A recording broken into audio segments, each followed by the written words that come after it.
Maria. Junto da cruz, o vulto agoniado de Maria produzia dolorosa e indelével impressão, com o pensamento ansioso e torturado, olhos fixos no madeiro das perfidias humanas.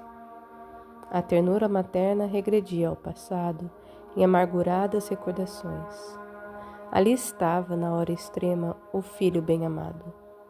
Maria deixava-se ir na corrente infinda das lembranças. Eram as circunstâncias maravilhosas em que o nascimento de Jesus lhe fora anunciado. A amizade de Isabel, as profecias do velho Simeão, reconhecendo que a assistência de Deus se tornara incontestável nos menores detalhes de sua vida. Naquele instante supremo, revia a manjedoura, na sua beleza agreste, sentindo que a natureza parecia desejar redizer aos seus ouvidos o cântico de glória daquela noite inolvidável. Através do véu espesso das lágrimas, repassou uma por uma as cenas da infância do filho estremecido, observando a alarma interior das mais doces reminiscências. Nas menores coisas reconhecia a intervenção da providência celestial.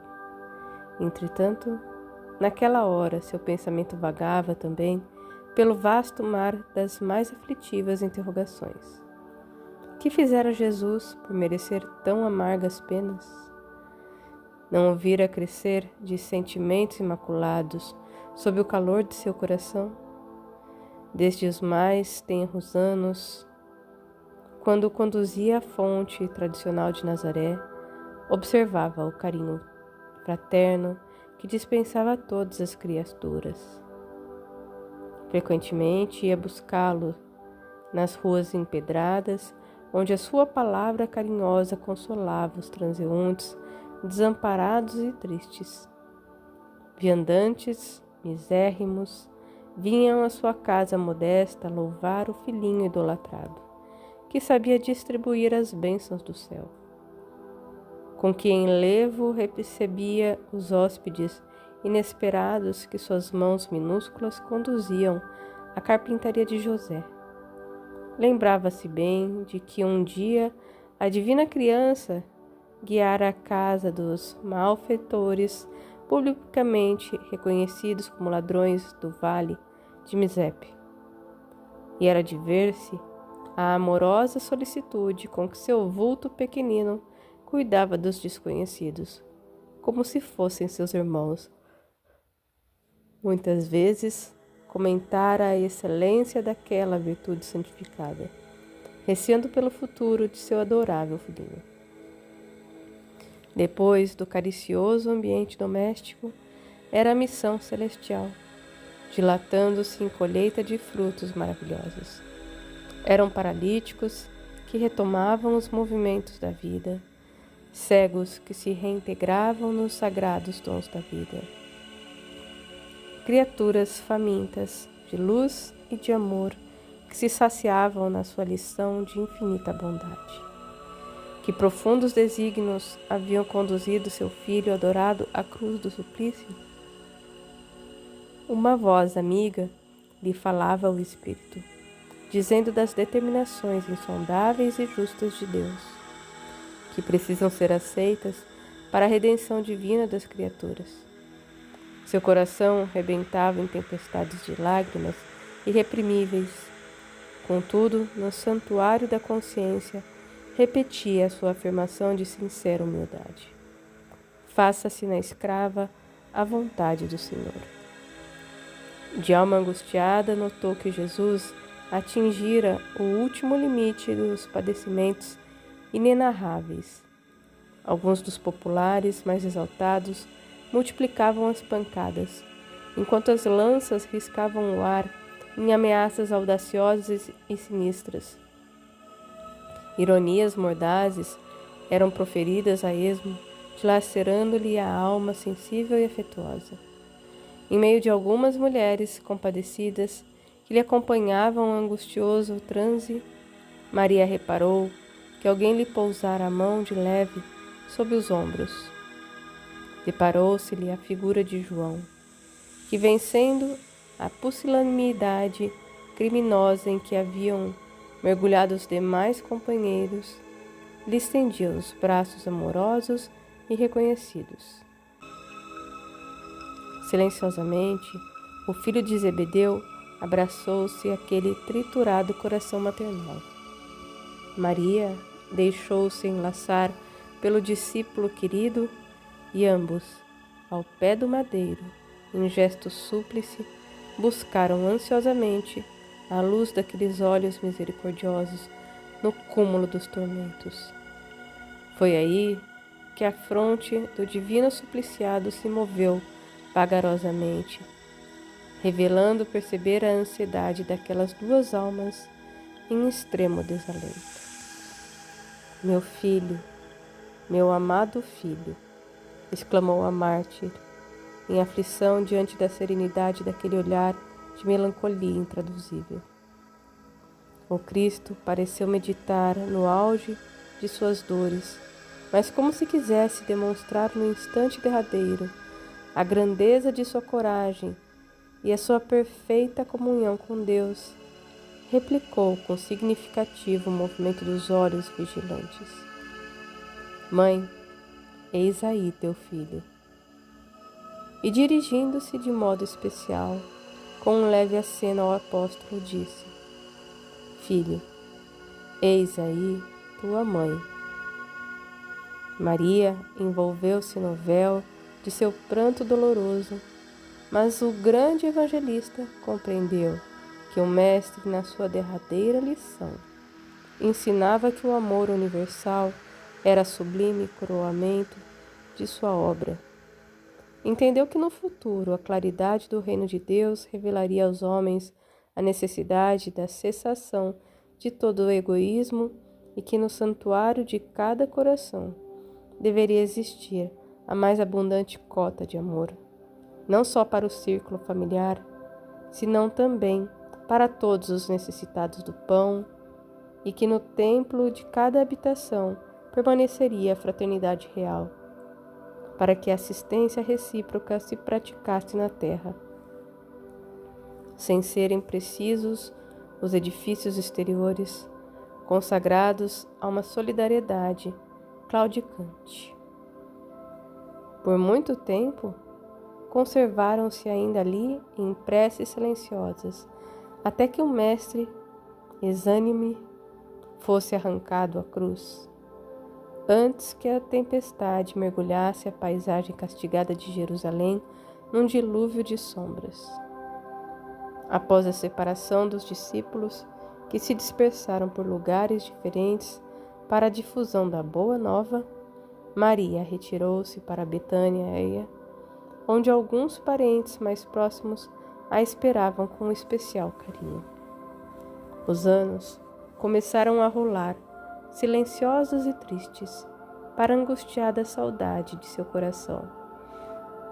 Tocada por grandes dissabores, observou que em tempo rápido as lembranças do filho amado se convertiam em elementos de ásperas discussões. Entre os seus seguidores, na Bataneia, pretendia-se manter uma certa aristocracia espiritual, por efeito dos laços consanguíneos que ali prendiam, em virtude dos elos que a ligavam a José.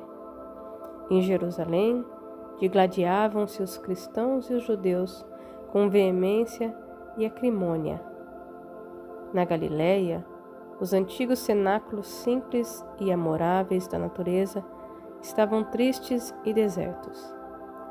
Para aquela mãe amorosa, cuja alma digna observava que o vinho generoso de Caná se transformava no vinagre do martírio, o tempo assinalava sempre uma saudade maior no mundo e uma esperança cada vez mais elevada no céu. Sua vida era uma devoção incessante ao rosário imenso da saudade, às lembranças mais queridas. Tudo que o passado feliz edificara em seu mundo interior revivia na tela de suas lembranças, com minúcias somente conhecidas do amor e lhe alimentavam a seiva da vida. Relembrava o seu Jesus pequenino, como naquela noite de beleza prodigiosa em que o recebera nos braços maternais, iluminado pelo mais doce mistério. Figurava-se escutar ainda o balido das ovelhas que vinham apressadas a cercar-se do berço que se formara de improviso.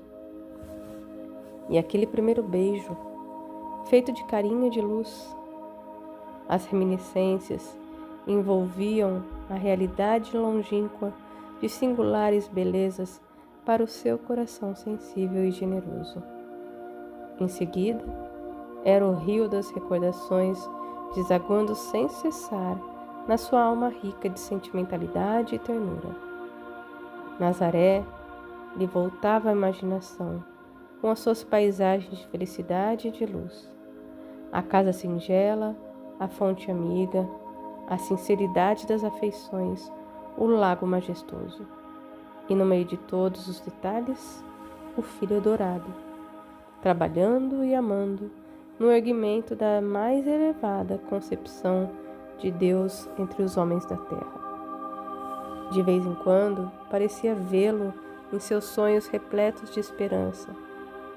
Jesus lhe prometia o júbilo encantador de sua presença e participava da carícia de suas recordações.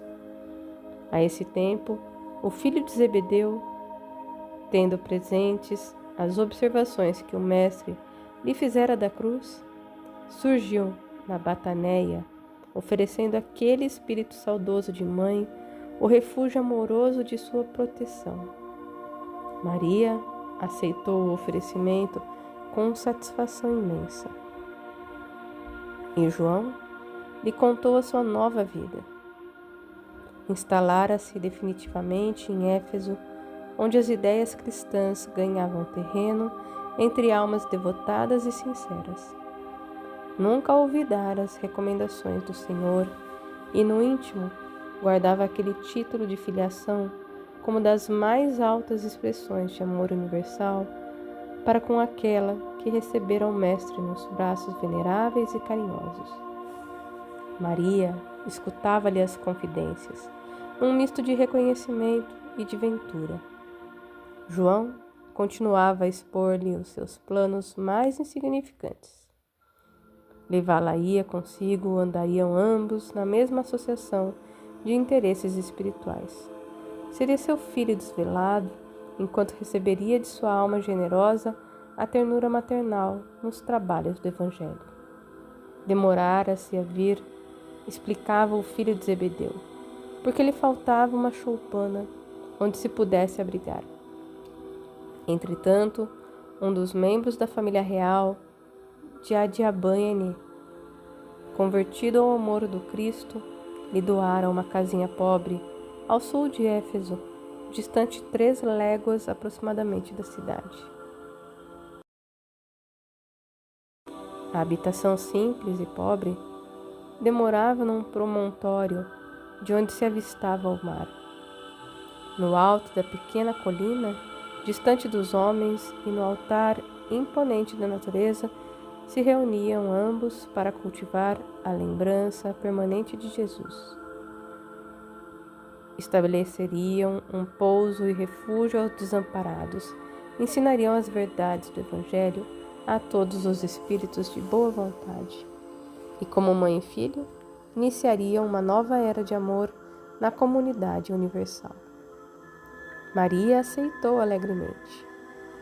Dentro de breve tempo, instalaram-se no seio amigo da natureza, em frente do oceano.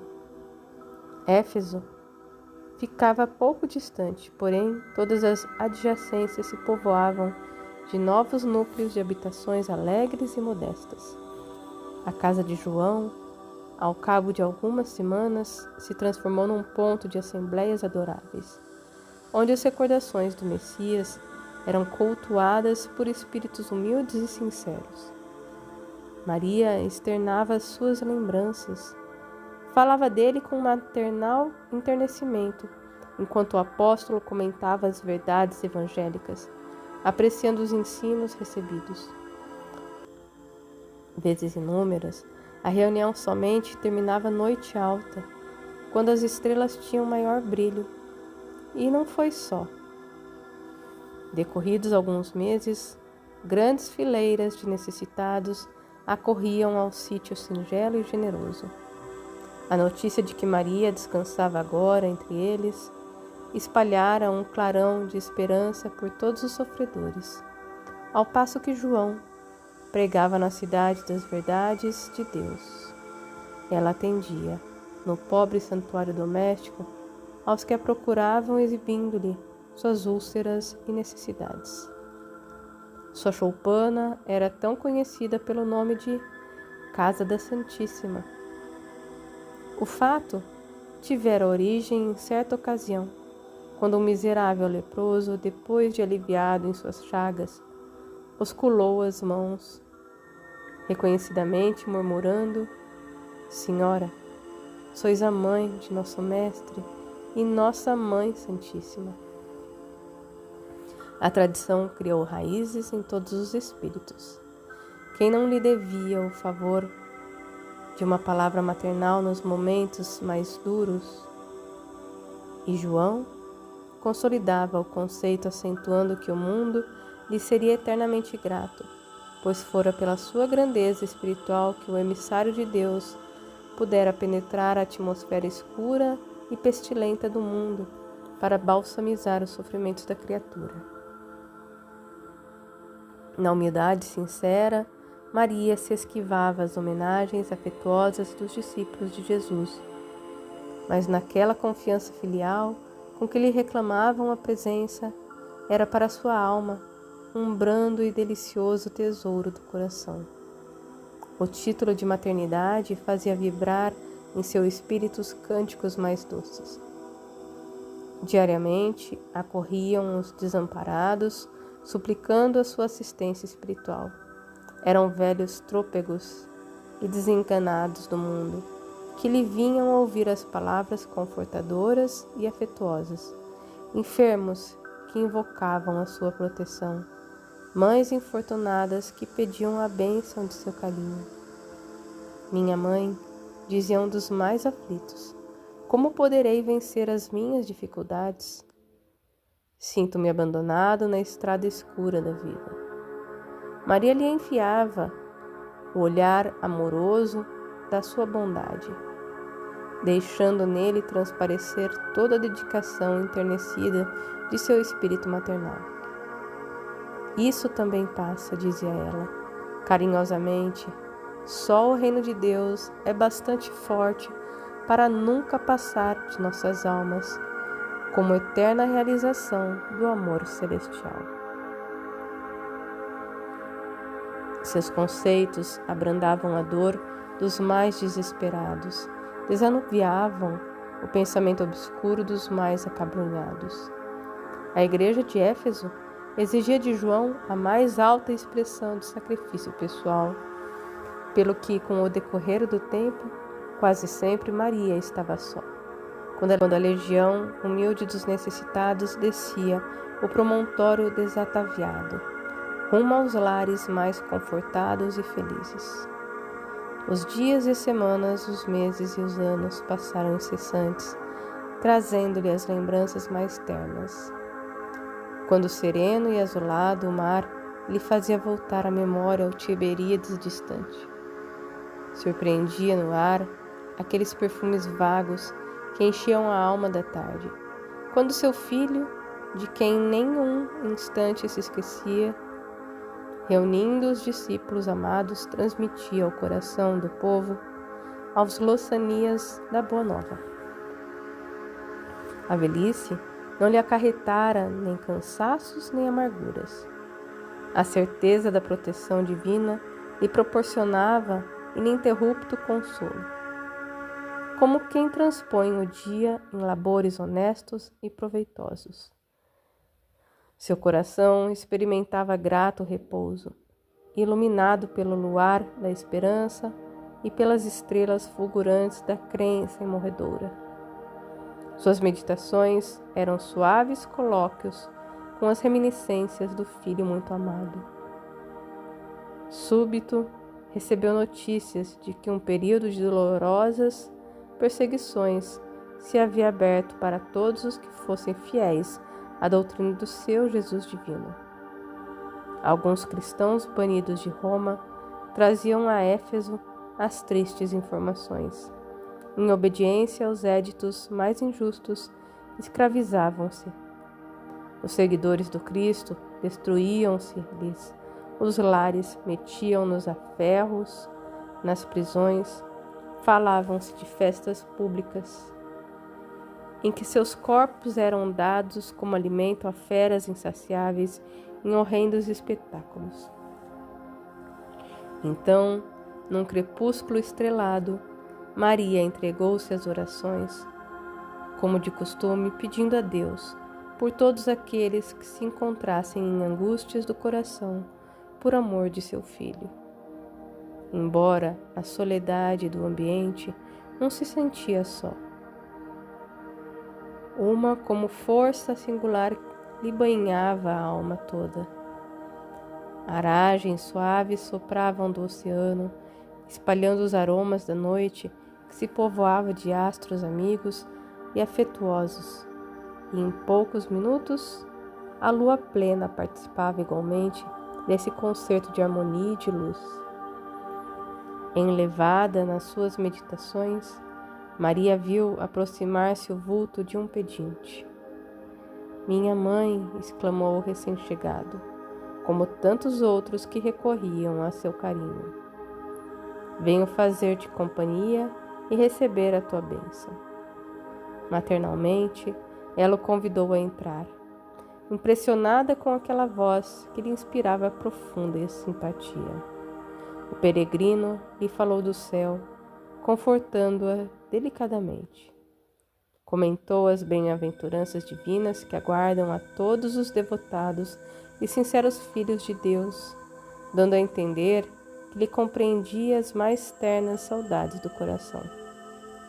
Maria sentiu-se empolgada por tocante surpresa. Que mendigo seria aquele que lhe acalmava as dores secretas da alma saudosa com bálsamos tão dulçorosos? Nenhum lhe surgira até então para dar, era sempre para pedir alguma coisa. No entanto, aquele viandante desconhecido lhe derramava no íntimo as mais santas consolações. Onde ouvira noutros tempos aquela voz meiga e carinhosa? Que emoções eram aquelas que lhe faziam pulsar o coração de tanta carícia? Seus olhos se umedeceram de ventura, sem que conseguisse explicar a razão de sua terna emotividade. Foi quando o hóspede anônimo lhe estendeu as mãos generosas e lhe falou com profundo acento de amor: "Minha mãe, venha aos meus braços." Nesse instante, fitou as mãos nobres que se lhe ofereciam num gesto das mais belas ternuras. Tomada de comoção profunda, viu nelas duas chagas, como as que seu filho revelava na cruz, e instintivamente, dirigindo o olhar ansioso para os pés do peregrino amigo, divisou também aí as úlceras causadas pelos cravos do suplício. Não pôde mais. Compreendendo a visita amorosa que Deus lhe enviava ao coração, bradou com infinita alegria: meu filho, as úlceras que te fizeram." E precipitando-se para ele, como mãe carinhosa e desvelada, quis certificar-se, tocando a ferida que lhe fora produzida pelo último lançaço, perto do coração. Suas mãos ternas e solícitas o abraçaram na sombra visitada pelo luar, procurando sofregamente a úlcera que tantas lágrimas lhe provocara ao carinho maternal. A chaga lateral também lá estava, sob a carícia de suas mãos. Não conseguiu dominar o seu intenso júbilo. No ímpeto de amor, fez um movimento para se ajoelhar. Queria abraçar-se aos pés do seu Jesus e osculá-los com ternura. Ele, porém, levantando-a, cercado de um halo de luz celestial, se lhe ajoelhou aos pés e, beijando-lhe as mãos, disse em carinhoso transporte: Sim, minha mãe, sou eu. Venho buscar-te, pois meu Pai quer que sejas, no meu reino, a rainha dos anjos. Maria cambaleou, tomada de inexprimível ventura.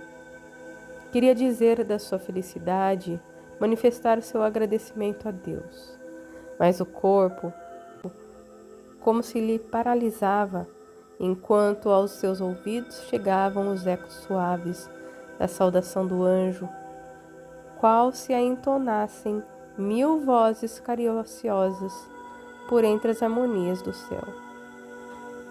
No outro dia, 2 portadores humildes desciam a Éfeso, de onde regressaram com João, para assistir aos últimos instantes daquela que lhes era devotada a Mãe Santíssima.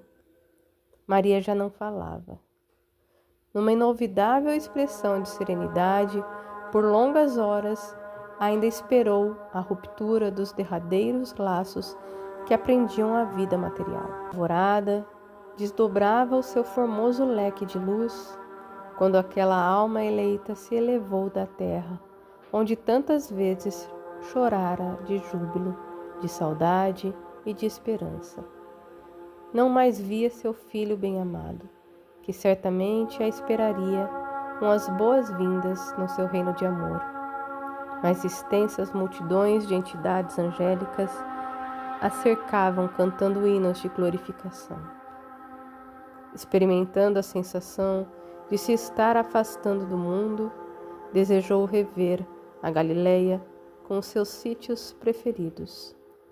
Bastou a manifestação de sua vontade para que a conduzissem à região do lago de Genezaré, de maravilhosa beleza. Reviu todos os quadros do apostolado de seu filho e só agora, observando do alto a paisagem, notava que o Tiberíades, em seus contornos suaves, apresentava a forma quase perfeita de um alaúde. Lembrou-se então de que naquele instrumento da natureza Jesus cantara o mais belo poema de vida e amor em homenagem a Deus e à humanidade. Aquelas águas mansas, filhas do Jordão, marulhoso e calmo, haviam sido as cordas sonoras do cântico evangélico. Dulcíssimas alegrias lhe invadiam o coração, e já a caravana espiritual se dispunha a partir, quando Maria se lembrou dos discípulos perseguidos pela crueldade do mundo e desejou abraçar os que ficariam no Vale das Sombras, à espera das claridades definitivas do reino de Deus. Emitindo esse pensamento, imprimiu novo impulso às multidões espirituais que a seguiam de perto. Em poucos instantes, seu olhar divisava uma cidade soberba e maravilhosa, espalhada sobre colinas enfeitadas de carros e monumentos que lhe provocavam assombro. Os mármores mais ricos esplendiam nas magnificentes vias públicas, onde as liteiras patrícias passavam sem cessar, exibindo pedrarias e peles sustentadas por misérrimos escravos. Mais alguns momentos e seu olhar descobria outra multidão guardada a ferros em escuros calabouços. Penetrou os sombrios cárceres do Esquilino, onde centenas de rostos amargurados retratavam padecimentos atrozes. Os condenados experimentaram no coração um consolo desconhecido. Maria se aproximou de um a um, participou de suas angústias e orou com as suas preces. Cheias de sofrimento e confiança, sentiu-se mãe daquela assembleia de torturados pela injustiça do mundo. Espalhou a claridade misericordiosa de seu espírito entre aquelas fisionomias pálidas e tristes. Eram anciãs que confiavam no Cristo, mulheres que por ele haviam desprezado o conforto do lar, jovens que depunham no Evangelho do Cristo toda a sua esperança. Maria aliviou-lhes o coração e, antes de partir, sinceramente desejou deixar-lhes no espírito abatido uma lembrança perene, que possuía para lhes dar. Deveria suplicar a Deus para eles a liberdade, mas Jesus ensinara que com ele todo jugo é suave e todo fardo seria leve, parecendo-lhe melhor a escravidão com Deus do que a falsa liberdade dos desvãos do mundo. Recordou que seu filho deixara a força da oração como um poder incontrastável entre os discípulos amados. Então rogou ao céu que lhe desse a possibilidade de deixar entre os cristãos oprimidos a força da alegria. Foi quando, aproximando-se de uma jovem encarcerada, de rosto descarnado e macilento, lhe disse ao ouvido: Canta, minha filha, tenhamos bom ânimo, convertamos as nossas dores da terra em alegrias para o céu. A triste prisioneira nunca saberia compreender o porquê da emotividade que lhe fez vibrar subitamente o coração. De olhos extáticos, contemplando o firmamento luminoso, através das grades poderosas, ignorando a razão de sua alegria, cantou um hino de profundo e enternecido amor a Jesus, em que traduzia sua gratidão pelas dores que lhe eram enviadas, transformando todas as suas amarguras em consoladoras rimas de júbilo e esperança. Daí a instantes, seu canto melodioso era acompanhado pelas centenas de vozes dos que choravam no cárcere, aguardando o glorioso testemunho. Logo a caravana majestosa conduziu ao reino do Mestre a bendita entre as mulheres. E desde esse dia, nos tormentos mais duros, os discípulos de Jesus têm cantado na terra, exprimindo seu bom ânimo e a sua alegria, guardando a suave herança de Nossa Mãe Santíssima. Por essa razão, irmãos meus, quando ouvirdes o cântico nos templos das diversas famílias religiosas do cristianismo, não vos esqueçais de fazer no coração um brando silêncio, para que a rosa mística de Nazaré espalhe aí o seu perfume.